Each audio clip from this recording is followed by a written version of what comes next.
পলিটিশিয়ানরা বলে মোল্লাদের দ্বারা কি হবে, তো টাকা দেখ তোর বাপ মোল্লাদের দিকে।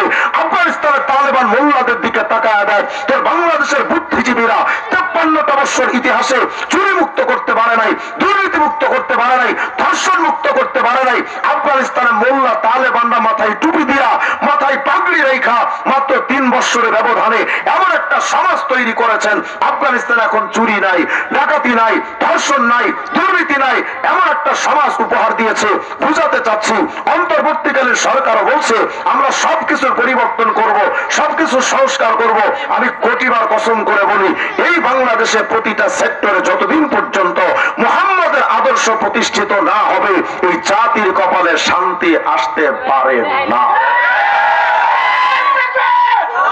আপনি মানেন আর না মানেন এটাই ঠিক, আল্লাহ রসুলের ইসলাম ছাড়া কোনোদিন শান্তি আসতে পারে না। আমরা স্বৈরাচার সরকার আমলে যখন কারাগারে গেছি, তো লেখা দেখেছি কারাগারে রাখিব নিরাপদ, দেখাবো আলোর পথ। কি ঘোড়ার ডিমের আলোর পথ দেখাইছে আমাকে? বলেন তো, খারাপ না মিথ্যা কথা? আজ পর্যন্ত কোন একজন আসামি কারাগারে গিয়ে আলোর পথ দেখে নাই। আলোর পথ যদি দেখাতে হয়, কারাগারে আলেমদেরকে আসামি হিসেবে না নিয়ে আলেমদেরকে ওয়াজ করার জন্য, বয়ানের জন্য প্রতিদিন কারাগারে যদি 1 ঘন্টা টাইম ব্যবস্থা করে প্রত্যেকটা দিন আসামিদেরকে সামনে রেখে যদি রাসূলের আদর্শ যদি তাদের সামনে বয়ান করানো হতো, আমি এতটুকু শিওর দিতে পারি প্রত্যেকটা আসামি আল্লাহওয়ালা বুজুর্গ আলোকিত সমাজ নিয়ে, তারা আলোকিত জীবন নিয়ে ফিরত। কিন্তু আমরা তো সেটা বুঝবো না। আমরা রসুলকে মানতে পারলাম না, রসুল আমাদের কাছে সম্মানের পাত্র হতে পারলেন না। শোনেন উম্মতে মুহাম্মাদি, কুল কায়নাত যদি নবীকে সম্মান না দেয়, আমার নবীর কিচ্ছু আসে যাবে না। কুল মাখলুকাত যদি নবীকে সম্মান না দেয়, আমার নবীর কিচ্ছু আসে যাবে না। কারণ আপনার আমার নবীকে সম্মান দেন আল্লাহ নিজে। প্রমাণ দেখতে চান তো বাস কোরআন শরীফ খুলেন, পুরা কোরআন শরীফের সূরাতুল ফাতিহা থেকে সূরাতুল নাস পর্যন্ত তালাশ করবেন। প্রতিটা পাতায় পাতায় দেখবেন আল্লাহ তার রাসূলকে কিভাবে সম্মান দিয়েছেন। সব নবীদেরকে আল্লাহ নাম ধরে ধরে ডেকেছেন, কিন্তু আপনার আমার নবীকে আল্লাহ সম্মান দিতে গিয়া একবারের জন্য ইয়া মুহাম্মদ বলে ডাকেননি। অথচ আল্লাহ ডেকেছেন ইয়া আদম, ইয়া নূহ, ইয়া ইব্রাহিম। কোরআন শরীফ খুলবেন তো দেখবেন আল্লাহ আদমকে ডাকছেন, ইয়া আদম উসকুন আনতা ওয়া যাওজুকাল জান্নাহ, ইয়া নূহ ইহবিত বিসালামিন মিন্না ওয়া বারাকাতিন আলাইক, ইয়া ইব্রাহিম قد صدقت الرؤيا يا يحيى خذ الكتاب بقوة يا زكريا إنا نبشرك بغلام اسمه يحيى يا داود إنا جعلناك خليفة في الأرض فاحكم بين الناس بالحق ولا تتبع الهوى وما تلك بيمينك يا موسى يا عيسى إني متوفيك ورافعك إلي। সব নবীদের আল্লাহ নাম ধরে ধরে ডেকেছেন, কিন্তু একটা বারের জন্য আল্লাহ মুহাম্মদ আরবির নামটা ইয়া মুহাম্মদ বলে ডাকেননি। যখনই ডাকার দরকার হয়েছে অত্যন্ত আজমত হরমত সম্মানের সাথে মুহাব্বতের চূড়ান্ত ধাপে উপনীত হয়ে আল্লাহ পাক মুহাব্বত করে ডেকেছেন, ইয়া আইয়ুহান নবী হাসবুকাল্লাহ,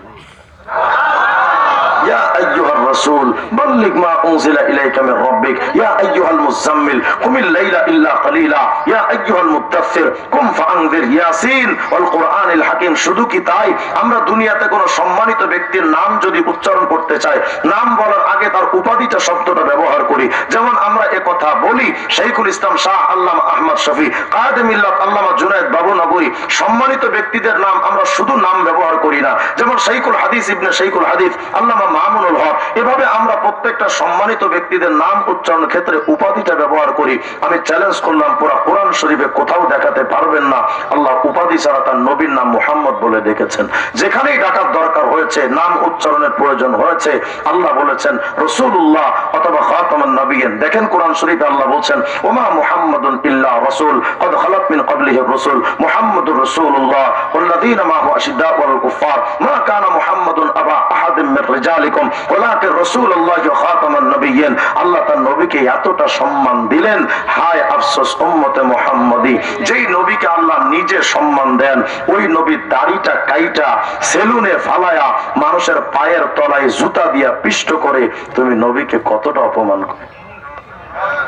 যে আল্লাহ নিজে নবীকে সম্মান দেন, ওই নবীর বলছেন আমার মতো টুপি লাগাও, পাঞ্জাবি লাগাও, দাড়ি রাখো, আমার মতো সব সংসার, ব্যক্তি জীবন, পারিবারিক, সামাজিক, রাষ্ট্রীয় জীবন আমার মতো চালাও।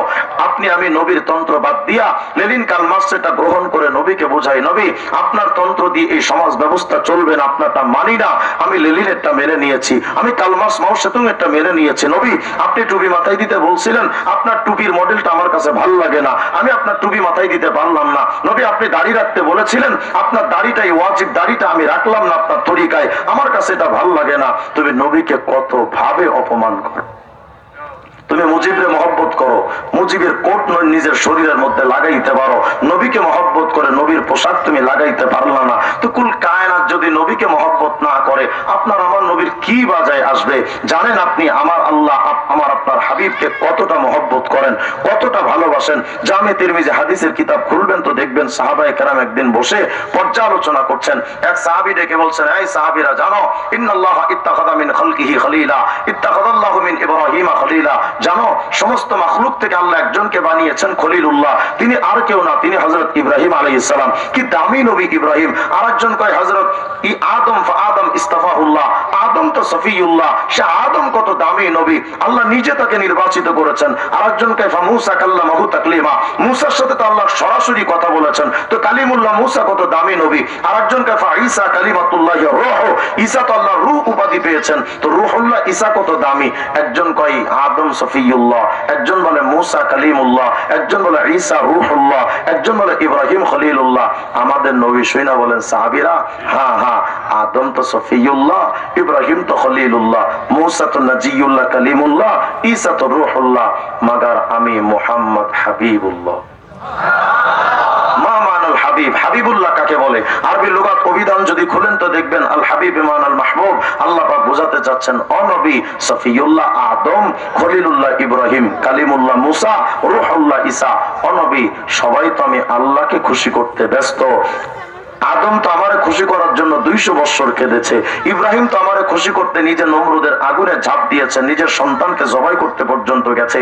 আরে মুসা তো আমারে খুশি করার জন্য নীল দরিয়ায় ঝাঁপ দিয়েছে, ঈসা তো আমারে খুশি করার জন্য জীবন উৎসর্গ করতে প্রস্তুত ছিলেন।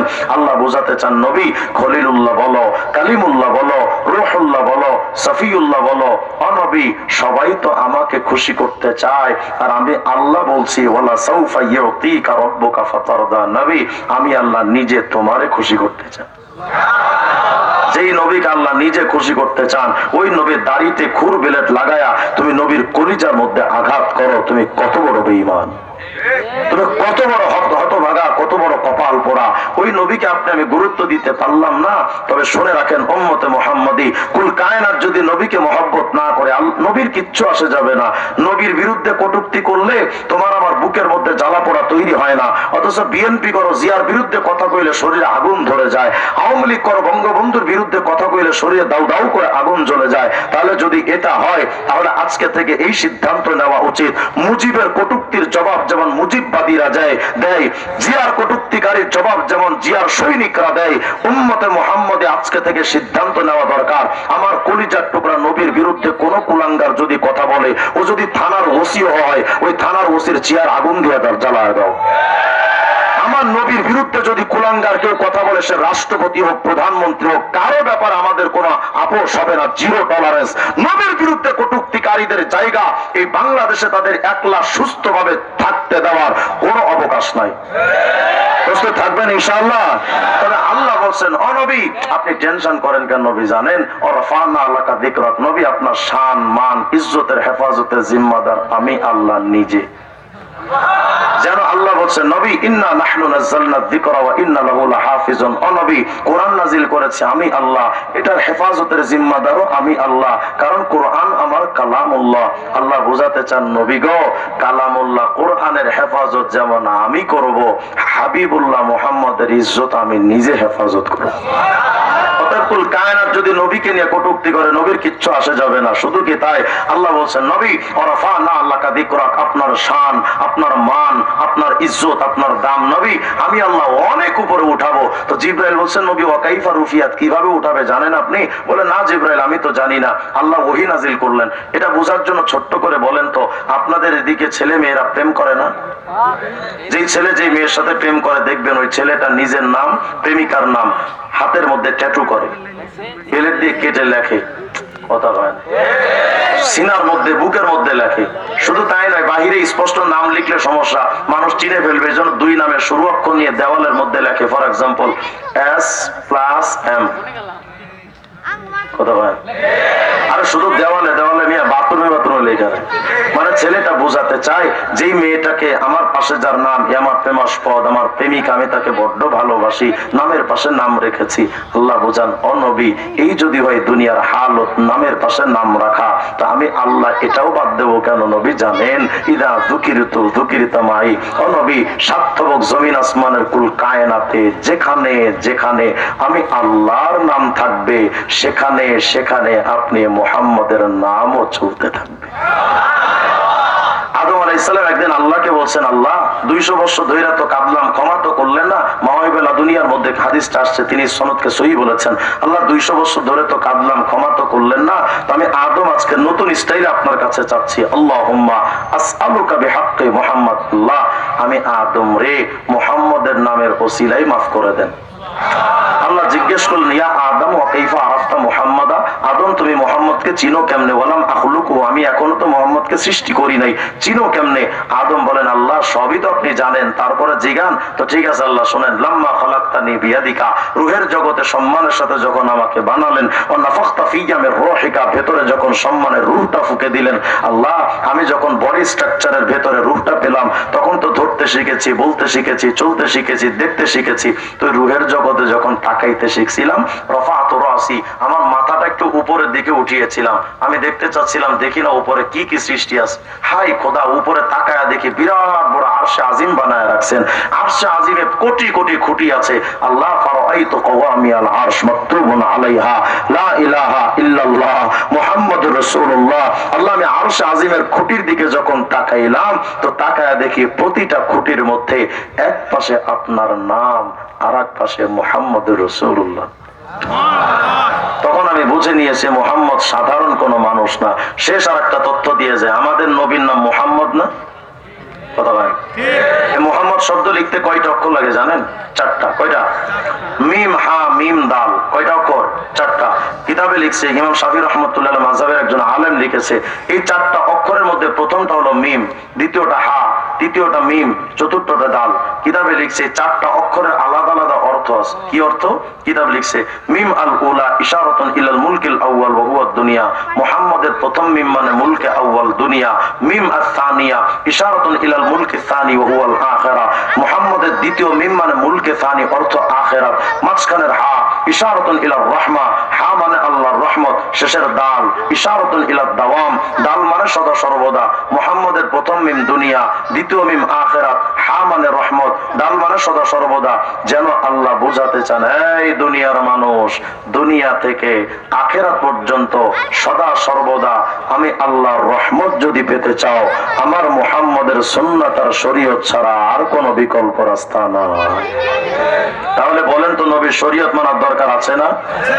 আটটুসি, সুরেশ্বর, চন্দ্রপাড়া, দেওয়ানবাগি, কুতুববাগি, রাজারবাগি, ছোট ভান্ডারি, বড় ভান্ডারি, মাইজ ভান্ডারি, পানিশা, বালিশা, কেতলিশা, গামছাশা, লুঙ্গিশা, কেল্লাশা, ফাইল্লাশা, চিল্লাশা, চরম বিবি, গরমশা, ফকিরশা, মিসকিনশা, গরিবশা, টংটংশা, ঢংঢংশা, হিউশা, কুত্তাশা, ঘোড়াশা, ল্যাঞ্জাশা, বদনাশা, এগুলো সবগুলোর দাবি কি জানেন? আমরা শরীয়ত মানি না, মারেফত মানি। কথা হয় না? বলেন, নবীর শরীয়ত ছাড়া আল্লাহকে পাওয়া সম্ভাবনা? বলেন বলেন, সম্ভাবনা? তাহলে যারা আজকে বলে নবীর শরীয়ত মানি না, আমাদের সুস্পষ্ট বক্তব্য, আমি এত হেকমত ভাই বুঝি না, আমি হেকমত একটু কম বুঝি, ক্লিয়ার কাট কথা।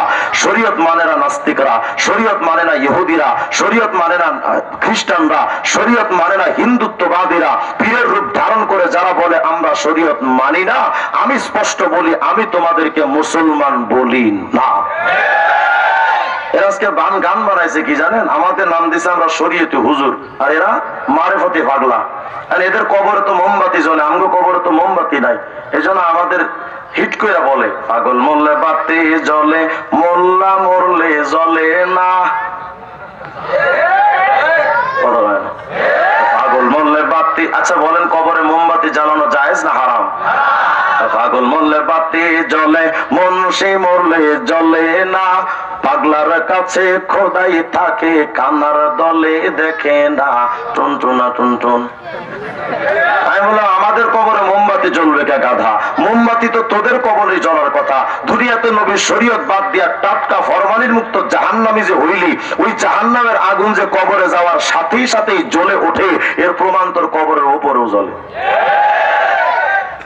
সুস্পষ্ট মানুষটা, আমি পীর বিরোধী মানুষটা জানা, আমিও পীরের মুরিদ, কিন্তু পীরের রূপ ধারণ করে যদি নবীর শরীয়ত বাদ দেওয়ার কথা কেউ বলে তাকে আমরা পীর মনে করি না। নবী ছাড়া কিয়ামতে জান্নাতে যাওয়ার সহজ রাস্তা এরা মনে করে যে আমাদের পীর হলেই চলে, আর কি লাগে।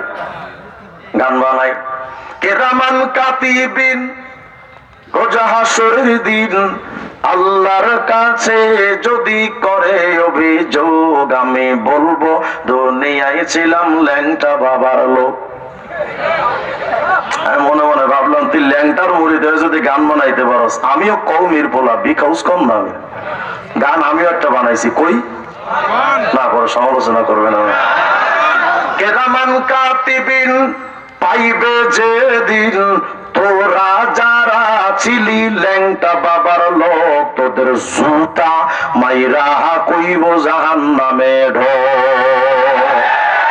গানটা তো এমন হবার কথা, কেরামান কাতিবিন রোজা হাসরের দিন আল্লাহর কাছে যদি করে অভিযোগ, আমি বলবো দুনিয়ায় ছিলাম মুহাম্মাদের লোক।